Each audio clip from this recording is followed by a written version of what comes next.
இன்னைக்கு கூட்டணி என்பது தேர்தலில் நடக்கிற ஒரு சமாச்சாரம். ஒவ்வொரு கட்சிக்கும் ஒரு வாக்கு வங்கி இருக்குது. அந்த வாக்குகள் சிதறாமல் ஒன்றாக இணைந்து கூட்டணி அமைத்து எதிரிகளை வீழ்த்துவதற்காக கூட்டணி அமைக்கிறோம். ஆனால் வேண்டுமென்ற திட்டமிட்டு திராவிட முன்னேற்ற கழகம் இதை திரித்து அவதூறாக பேசி சிறுபான்மை மக்களை குழப்பி அரசியல் ஆதாயம் தேட முற்படுகிறார்கள்.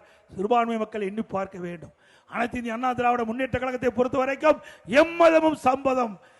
அண்ணா திமுக ஜாதிக்கும் மதத்திற்கு அப்பாற்பட்ட கட்சி. இதை எங்களுடைய தலைவர்கள் கடைபிடித்திருக்கிறாங்க. அதே போல அம்மாவுடைய அரசும் கடைபிடித்திருக்குது.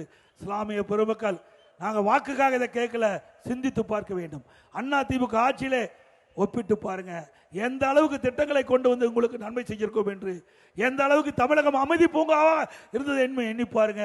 வருகின்ற சட்டமன்ற பொதுத் தேர்தலை எண்ணி பார்த்து அனைத்து இந்திய அண்ணா திராவிட முன்னேற்றங்கள் ஆதரவு தாரி என்று நேரத்தில் கேட்டு கிறிஸ்தவ பெருமக்களுக்கும் நிறைய திட்டங்களை கொண்டு வந்து நிறைவேற்றிக் கொண்ட செய்தி இந்த நேரத்தில் தெரிவித்து